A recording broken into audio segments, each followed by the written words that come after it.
بالله من شرور أنفسنا وسيئات أعمالنا من يهده الله فلا مضل له ومن يضلل فلا هادي له أشهد أن لا إله إلا الله وحده لا شريك له وأشهد أن محمدا عبده ورسوله اللهم صل وسلم عليه وعلى آله وأصحابه ومن سار على نهجه إلى يوم الدين.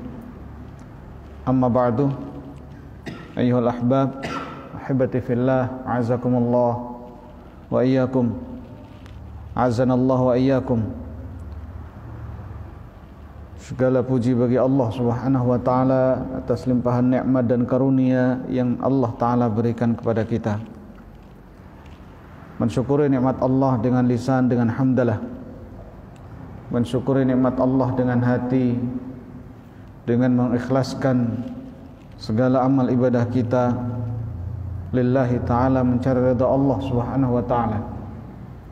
Mensyukuri nikmat Allah dengan amal soleh, menjalankan perintah, menjauhi larangan, tunduk kepada aturan-aturan Allah subhanahu wa ta'ala dan Rasulnya sallallahu alaihi wasallam.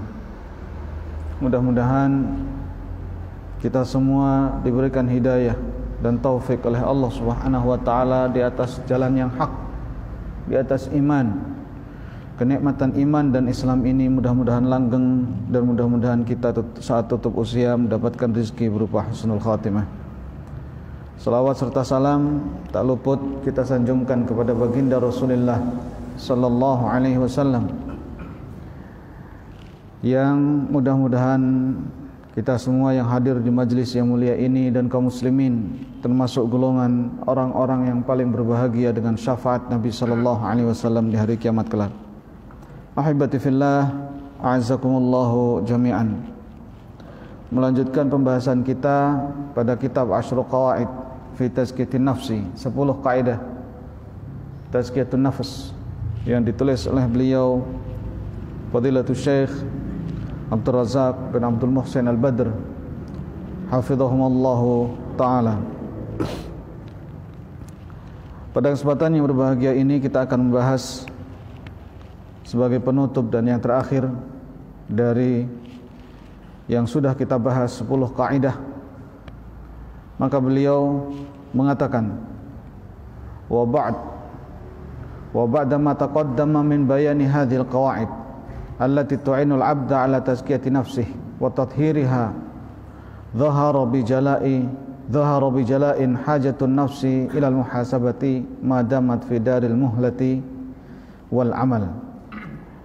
Dan setelah pemaparan yang begitu panjang tentang kaidah-kaidah yang membantu seorang hamba untuk mensucikan jiwanya, membersihkannya, maka nampak jelas bahwa jiwa kita ini membutuhkan yang namanya muhasabah selama dia beramal, selama dia berjuang, selama masih hidup di dunia ini. Darul amal, rumah kita berusaha, rumah kita beramal. Di situ ada kebutuhan muhasabatun nafsi, introspeksi diri, menghitung-hitung diri qabla an yaqifal insanu baina yadayillahi yaumal qiyamah, sebelum manusia berdiri di hadapan Allah Subhanahu wa taala kelak di hari kiamat. Wa qad ahmala islaha nafsihi, padahal dia sudah melalaikan untuk memperbaiki dirinya. Wa kanat sababa halakihi, dan hal tersebut merupakan sebab dari kebinasaannya. Artinya sebelum ada rasa penyesalan, sebelum ada kata menyesal nanti di hadapan Allah di hari kiamat, ya, kita masih ada di negeri amalan, kita masih ada di dunia, kesempatan kita berjuang, kesempatan kita untuk memperbaiki diri kita. Selama ini mungkin kita banyak lalai, banyak dosa, maka disinilah sebelum ajal menjemput. Naam, Nabi sallallahu alaihi wasallam mengabarkan bahwa ma minkum min ahadin illa sayukallimuhu rabbuhu laisa bainahu wa bainahu turjuman. Tidak seorang pun di antara kalian melainkan pasti akan diajak bicara oleh Rabb-Nya. antara dirinya dengan Allah Subhanahu wa taala saja, tidak ada antara dirinya dengan Allah penerjemah. Dan saat itu pasti akan tiba. Toh walaupun itu masih jauh, tapi kepastian itu pasti. Sama dengan kematian, terkadang kita lalai daripada mengingat kematian, padahal Nabi sallallahu alaihi wasallam mengingatkan kita untuk banyak mengingat kematian. Orang-orang yang cerdas, kata Nabi sallallahu alaihi wasallam, adalah orang yang banyak mengingat kematian, dan itu pasti akan tiba. Hanya mungkin kita lalai yang merasa kematian masih jauh sehingga tidak perlu bersiap-siap.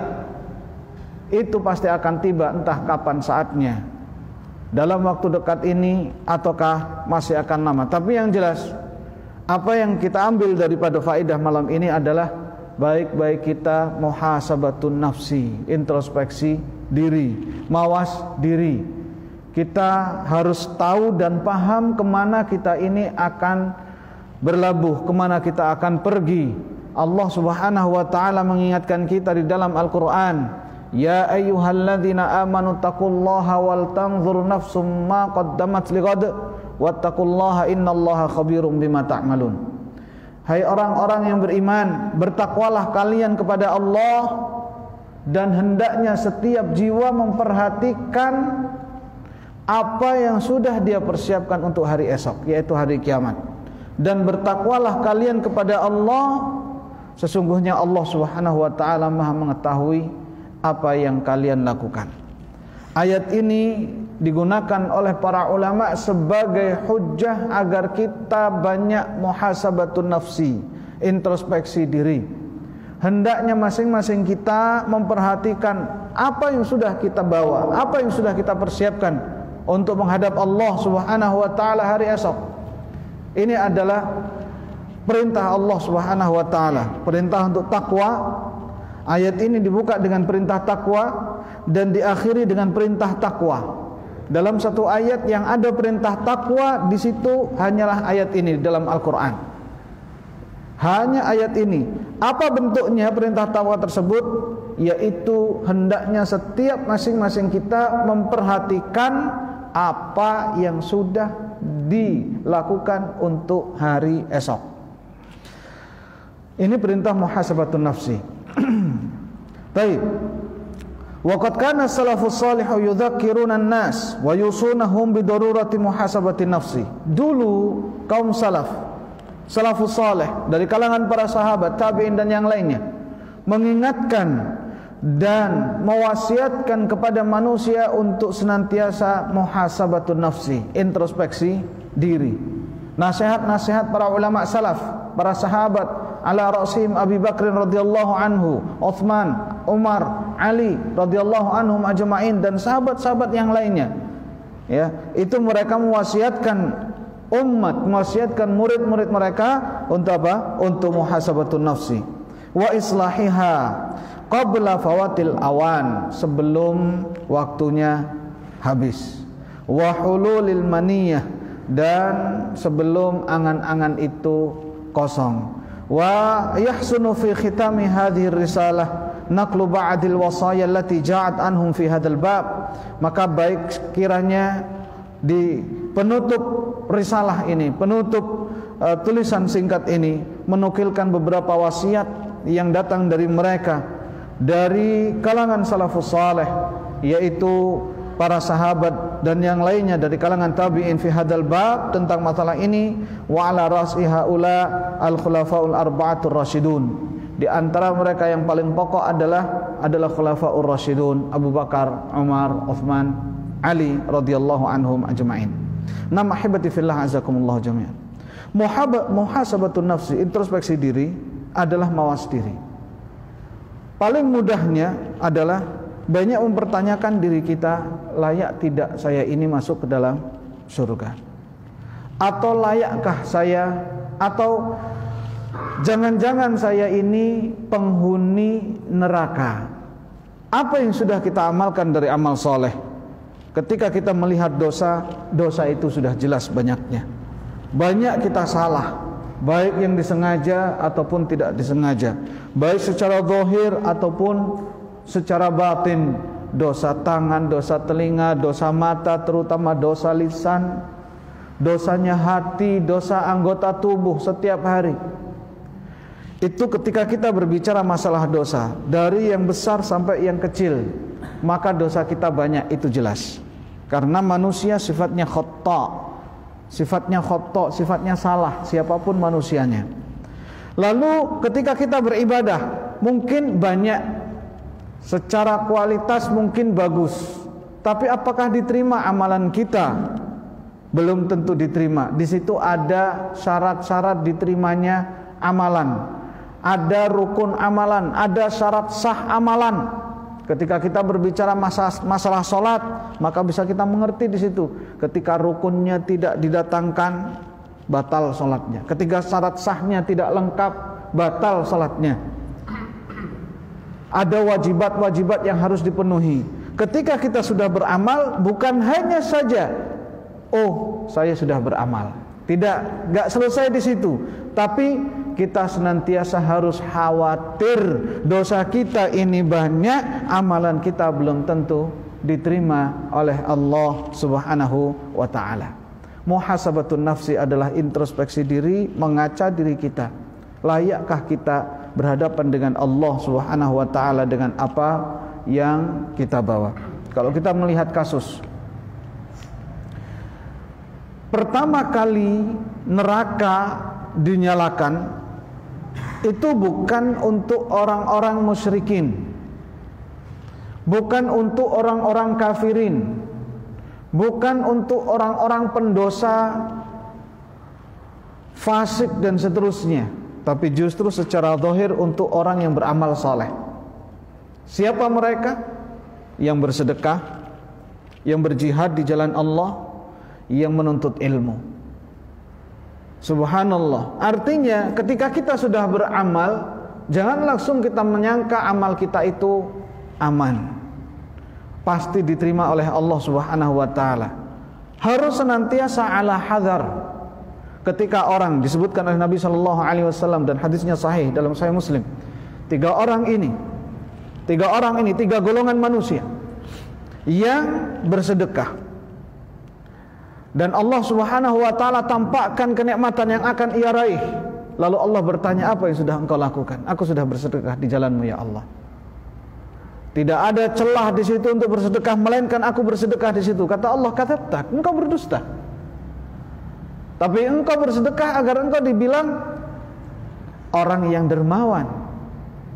Dan engkau sudah disanjung oleh manusia, engkau adalah orang yang dermawan. Kemudian apa? Fasuhiba ala wajhi thumma turiha finnar, diseret di atas wajahnya kemudian dilemparkan ke dalam api neraka, wal iyadu billah.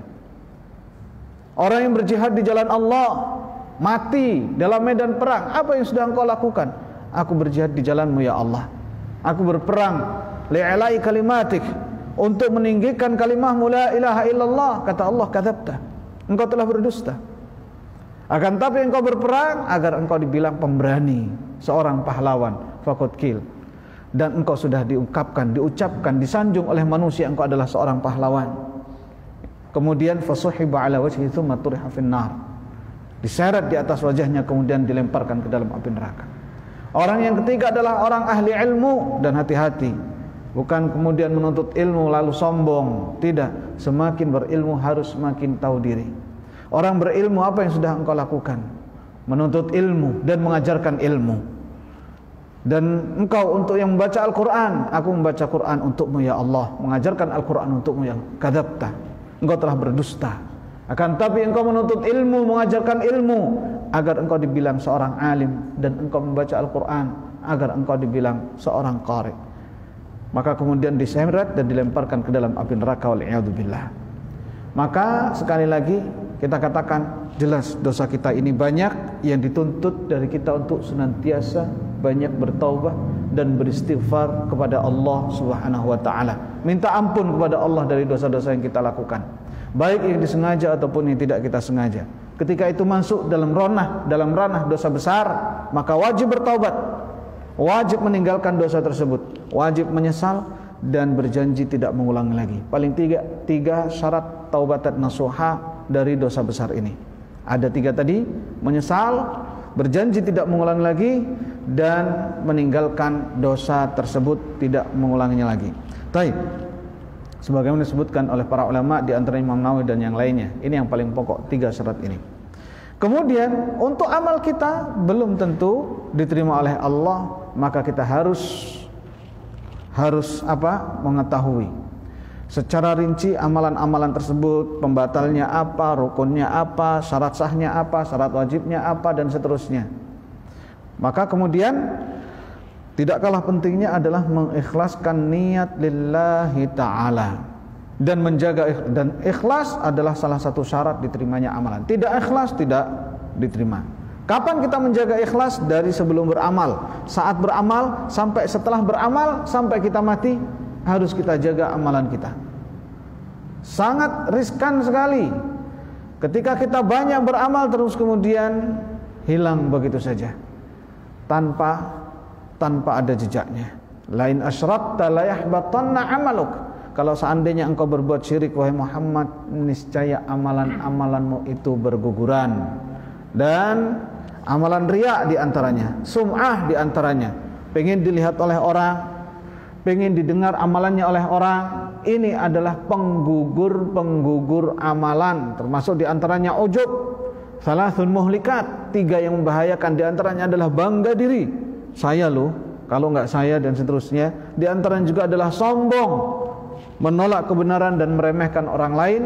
Dan tidak ada manusia sombong yang dapat masuk surga. Sekecil apapun di dalam hatinya ada kesombongan, tidak akan masuk ke dalam surga. Nah, ini hal-hal yang mungkin perlu kita perhatikan, perlu kita jaga dari diri kita. Mudah-mudahan tidak hinggap pada diri kita. Toh kalaupun ada, segera taubat kepada Allah. Dalam satu sholat misalnya, kurang dari 10 menit, itu bisa jadi riya merasuki kita, bisa jadi 10 kali, 5 kali, 1 kali.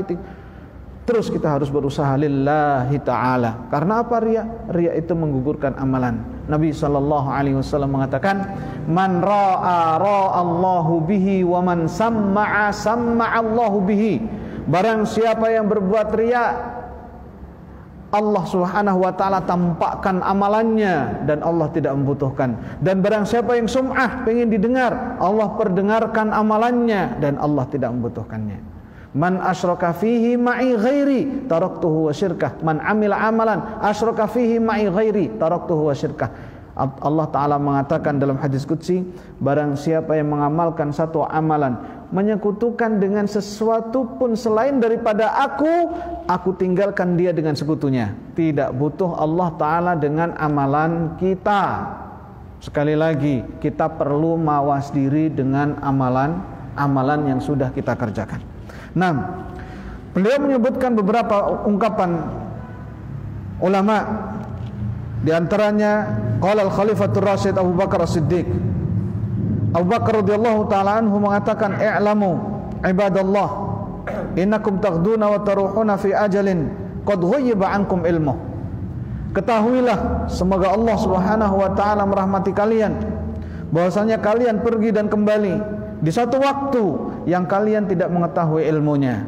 Fa in istata'tum an tanqadiyal ajalu wa antum fi amalillahi faf'alu. Kalau seandainya kalian bisa menghabiskan waktu kalian di dalam melaksanakan ibadah kepada Allah, amal lillahi ta'ala, beramal karena Allah Subhanahu wa ta'ala, kapan saja lakukan itu. Artinya amalan di sini bukan melulu ibadah terus sebagaimana Abu Bakar, yang dilakukan oleh Abu Bakar. Tidak, tapi apa saja yang kita kerjakan hendaknya lillah. Ketika amalan itu lillah, insya Allah yang haram-haram akan menyingkir secara sendirinya. Gitu. Jadi entah kita makan, entah kita minum, kita lillah, makan lillahi ta'ala bagaimana? Sebenarnya amalan-amalan biasa yang setiap hari, setiap waktu juga kita lakukan, itu bisa ya bernilai istimewa dan bernilai pahala di sisi Allah Subhanahu wa taala. Seperti makan. Jangan pernah mendekati makanan yang haram. Nabi sallallahu alaihi wasallam mengajarkan kita untuk makan dengan tangan kanan, minum dengan tangan kanan, karena syaitan makan dan minum dengan tangan kiri. Ini penting sekali. Karena banyak di antara kaum muslimin yang tidak peduli dengan itu, makan dengan tangan kiri, minum dengan tangan kiri sambil berjalan, sambil tiduran dan seterusnya. Di situ ada adab-adab makan yang diajarkan oleh Nabi sallallahu alaihi wasallam. Membaca bismillah. Banyak luput dari kita membaca bismillah. Toh bahkan kepada orang-orang yang sudah banyak belajar, luput membaca bismillah saat menyantap makanan atau meminum minuman. Nah, ini hal-hal yang sifatnya rutinitas, ya. Ada nilai-nilai ibadah untuk Allah Subhanahu wa taala, lillahi taala. Kita bisa niatkan lillahi taala. Dari sisi mana? Kita mengikuti petunjuk Nabi sallallahu alaihi wasallam. Bagaimana Nabi sallallahu alaihi wasallam makan. Banyak di antara kaum muslimin yang tidak memperhatikan pentingnya menghabiskan makanan. Ya, Nabi sallallahu alaihi wasallam sampai pun menganjurkan, toh kalaupun ada sebiji, setetes dari pulukan kita yang jatuh, ambil, bersihkan, jangan tinggalkan untuk syaitan. Lagi-lagi di situ ada peran syaitan. Artinya amalan itu berat. Di sekeliling kita syaitan senantiasa menggoda, baik dari kalangan jin dan manusia. Syaitan itu menjerumuskan manusia, tugasnya memang tugas dia. Sampai pun dalam makan, satu biji nasi pun, secuil apapun yang jatuh, ambil, bersihkan, dan jangan tinggalkan untuk syaitan. Subhanallah. Jadi kalau kita mau melihat dari segala bentuk kehidupan Nabi sallallahu alaihi wasallam, ya, maka kita akan dapati di situ kebaikan secara keseluruhan.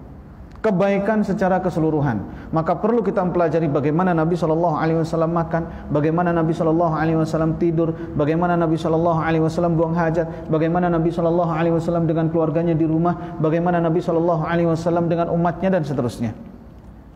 Dari hal-hal yang seperti ini yang sifatnya rutinitas, ya, mungkin pekerjaan kita, siapakah Anda?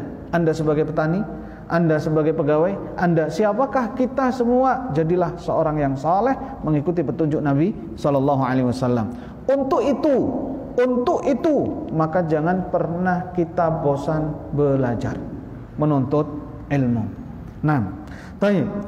Kata beliau Abu Bakar radhiyallahu taala anhu, kalau seandainya mampu kita melaksanakan amalan lillah, amalan kepada Allah Subhanahu wa taala, kapan saja di waktu-waktu kita hidup, fa'alu, kerjakan, walan tastati'u dzalika illa billah, dan kalian tidak akan mampu kecuali itu dengan apa? Karena Allah, yaitu dengan izin Allah atau bantuan Allah Subhanahu wa taala. Fasabiqu fi muhli ajalikum, maka bermusabaqah, berlombalah kalian untuk menyibukkan diri dengan waktu yang kalian miliki, qabla an tanqadiya ajalukum fayaruddakum ila aswa'i amalikum, sebelum waktu kalian itu menghabiskan kalian, atau kalian habis dengan waktu kalian, dan kemudian menjadikan kalian dalam kondisi yang paling buruk. Fa inna aqwaman ja'alu ajalhum li ghairihim wa nasu anfusahum, karena ada golongan-golongan manusia yang menyibukkan diri dengan orang lain tapi lupa dengan dirinya sendiri, menyibukkan diri dengan golongan, menyibukkan diri dengan kelompok, menyibukkan diri dengan orang lain, intisabnya kepada orang lain, ya, bersandarnya kepada orang lain tapi lupa diri sendiri, lupa bagaimana apa yang akan dia bawa menuju Allah Subhanahu wa taala. Dunia ini tidak selamanya. Dunia ini hanya sementara. Hakikat kehidupan kita di alam akhirat kelak. Kita harus sadar bahwa nanti di alam akhirat pimpinan kita akan lari dari kita. Orang tua bapak ibu kita akan lari dari kita. Anak istri kita akan lari dari kita. Lalu siapa yang akan bertanggungjawabkan amalan kita? Ya kita. Ketika ada orang, dah santai saja, nanti yang tanggung jawab saya, enggak bisa. Amalan kita yang bertanggung jawabkan. Ketika kita salah, kita yang dihukum oleh Allah Subhanahu wa taala. Ketika kita dimasukkan ke dalam neraka, mereka sendiri punya jatahnya, sementara yang dimasukkan juga adalah kita. Maka hati-hati dalam masalah ini. Jangan kita menyibukkan diri kepada orang lain sementara kita melupakan diri sendiri, dengan alasan enggak enak lah, dengan alasan solidaritas lah tanpa batas, dengan alasan apapun alasannya. Apa yang bisa kita lakukan untuk diri kita dari kebaikan-kebaikan, bukan kita lihat dari sisi egois. Kita harus bisa memahami ini dengan seksama. Karena kalau kita melihat hak Allah dengan hak manusia itu kadang berbeda. Mana yang harus kita dahulukan? Hak Allah Azza wa Jalla. Hak Allah. Kenapa? Allah yang menciptakan kita. Hak Nabi SAW dengan hak orang tua, hak Nabi SAW. Karena kita wajib mencintai Nabi SAW dari seluruh manusia yang ada di dunia. Beliau nomor satu. Beliau nomor satu. Tidak boleh diduakan. La yu'minu ahadukum hatta akuna ahabba ilaihi min waladihi wa walidihi wan nasi ajma'in. Tidak beriman di antara kalian sehingga mencintai diriku lebih daripada dirinya, lebih daripada anaknya, lebih daripada orang tuanya dan seluruh umat manusia yang ada. Nabi SAW harus nomor satu. Ketika ada hak Nabi SAW, maka yang wajib pertama kali kita tunaikan adalah hak beliau.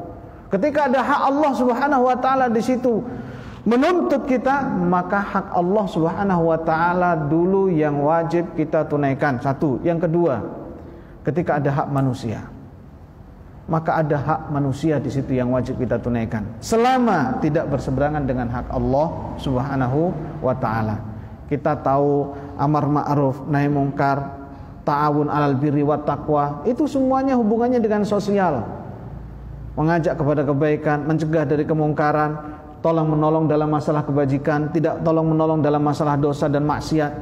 Itu semuanya ada hubungannya dengan manusia. Itu adalah masalah-masalah sosial yang semua ujungnya adalah kebaikan. Maka jangan salah kaprah, oh orang Islam itu intoleran, tidak ada. Oh orang Islam itu egois, mementingkan diri sendiri.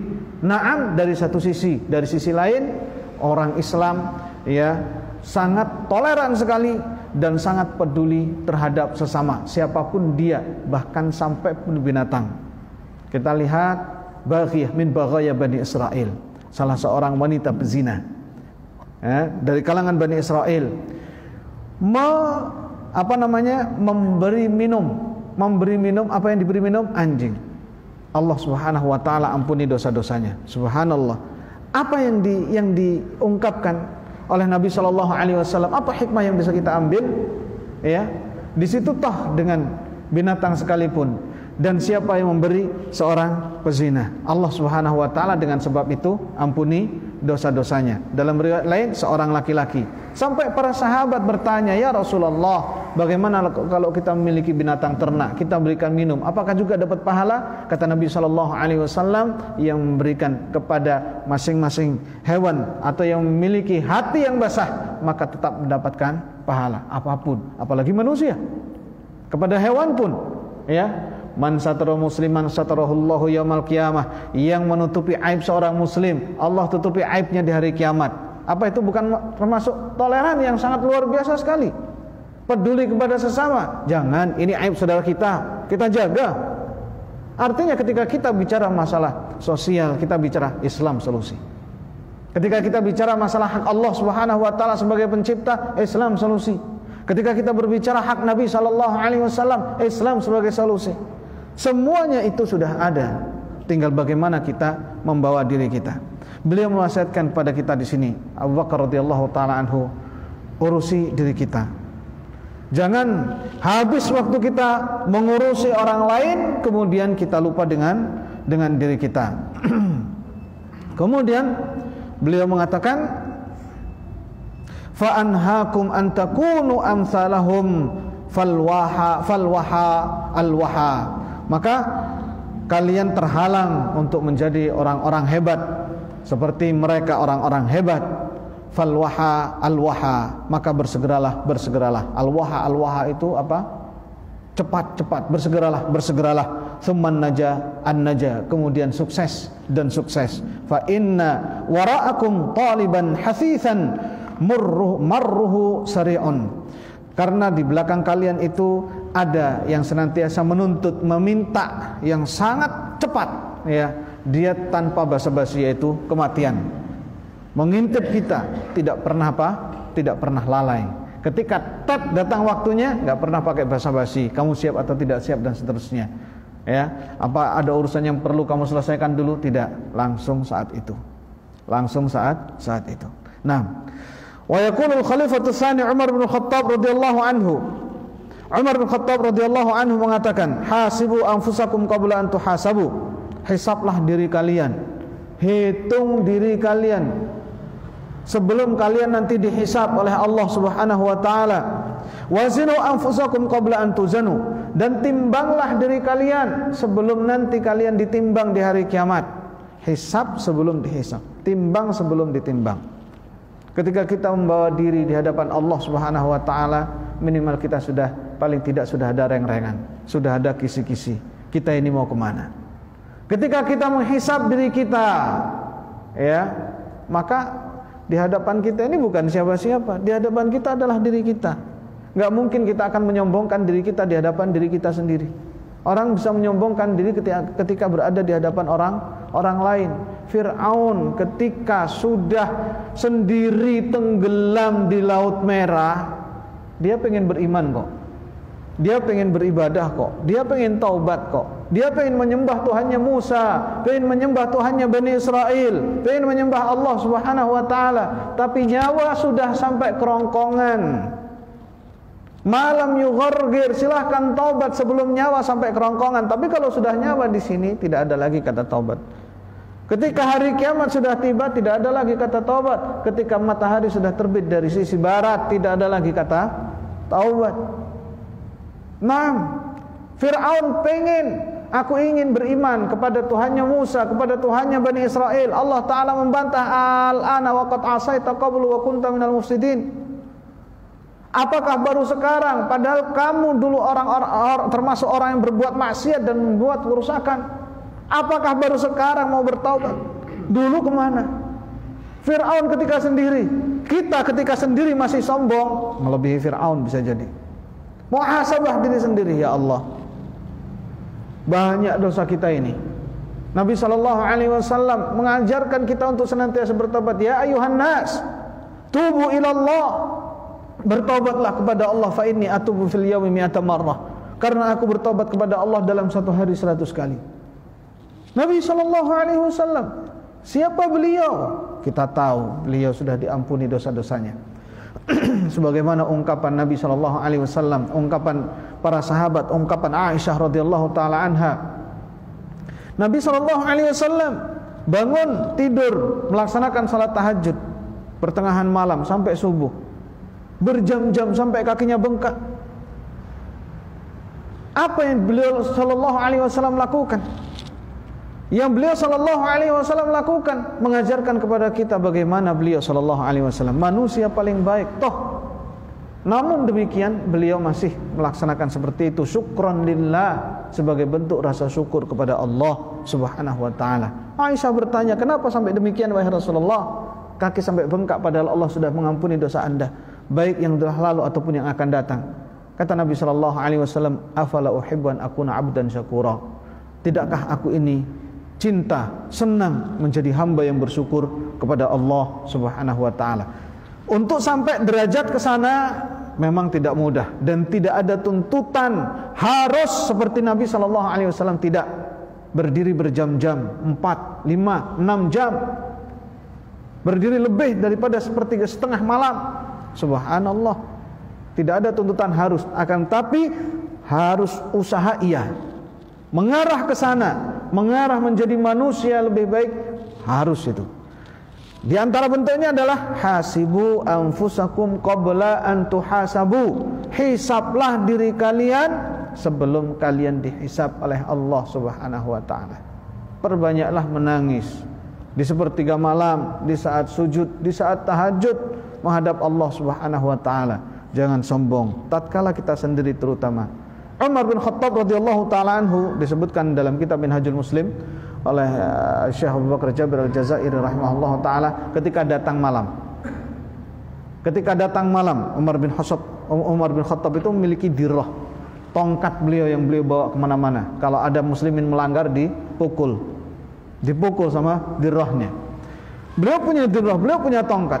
Dipukul telapak kakinya oleh beliau sambil berkata kepada dirinya sendiri, madza amiltil yaum, madza amiltil yaum. Diulangi berkali-kali, kamu ngapain hari ini? Kamu ngapain hari ini? Apa yang sudah engkau lakukan hari ini? Diajak bicara sebagai bentuk apa? Muhasabah diri, sebagai bentuk introspeksi diri. Kamu ngapain hari ini? Dosa apa yang sudah engkau lakukan? Dengan seperti itu kita mampu banyak bertaubat kepada Allah. Dengan seperti itu kita mampu untuk banyak beristighfar kepada Allah. Astagfirullah, astagfirullah. Terutama ketika sedang sendiri. Nah, penting. Kemudian wa tazayyanu lil 'ardil akbar. Wa tazayyanu, dan berhias dirilah untuk al-'ardul akbar. Al-'ardul akbar itu kita semua nanti akan dihamparkan di padang mahsyar. Semua manusia dari seluruh keturunan, dari sejak Nabi Adam alaihi salatu wassalam sampai keturunan terakhir manusia yang ada di muka bumi ini, semuanya dihamparkan di padang mahsyar. Kata Umar, wa tazayyanu, berhias dirilah untuk perkumpulan besar itu, untuk padang mahsyar. Yauma tu'raduna la takhfa minkum khafiyah, di mana semuanya akan ditampakkan sehingga tidak ada sedikit pun yang terselubung. Apa yang ditampakkan? Amal saleh kita, amal keburukan kita, kebaikan-kebaikan ataupun dosa-dosa kita, enggak ada yang terselubung satu pun. Artinya apa? Hidup ini tidak ada yang gratis.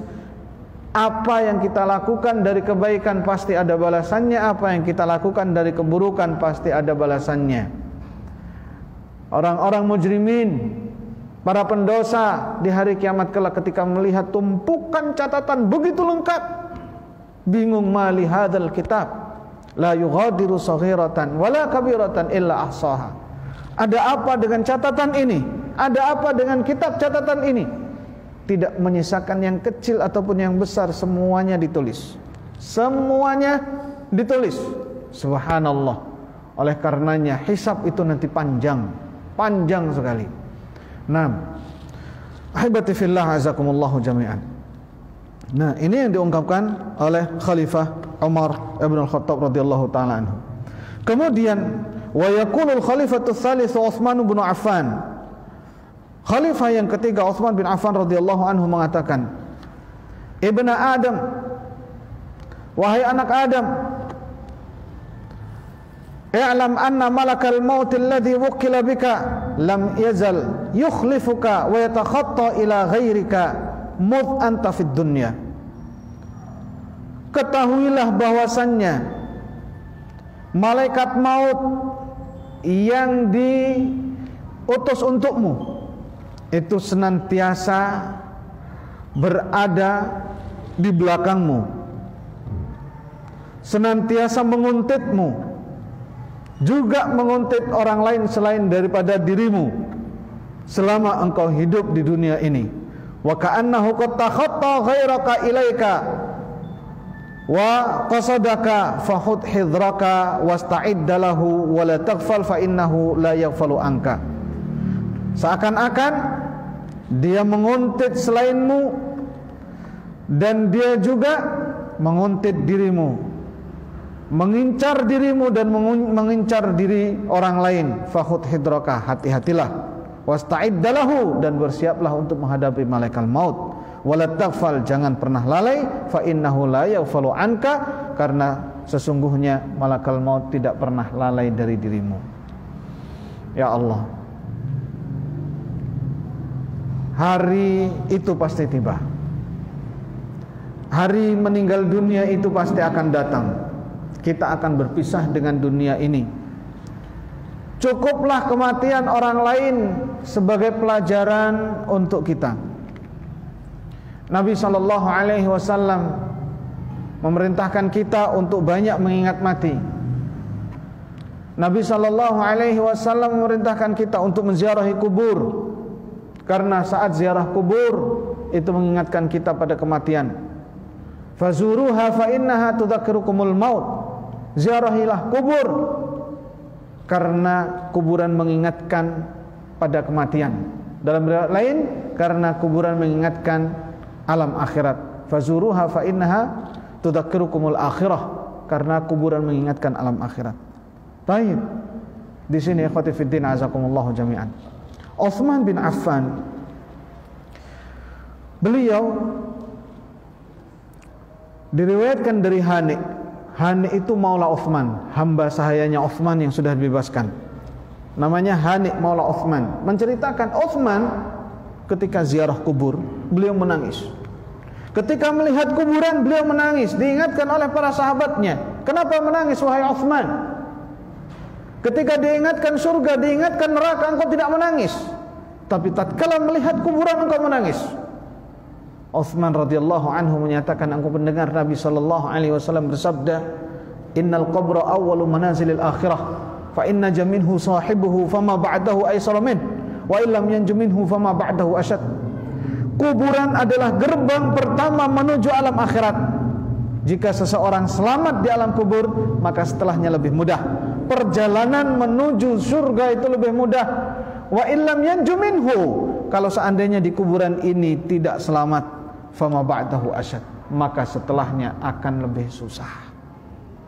Bagaimana tidak menangis?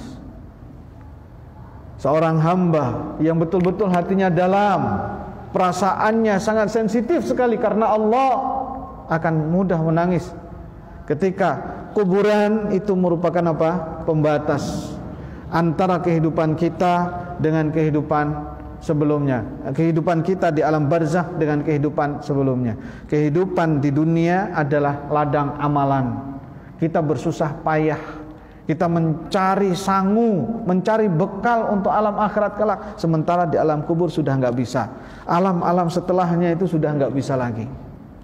Ini ya jatah kita masih hidup, subhanallah, alhamdulillah.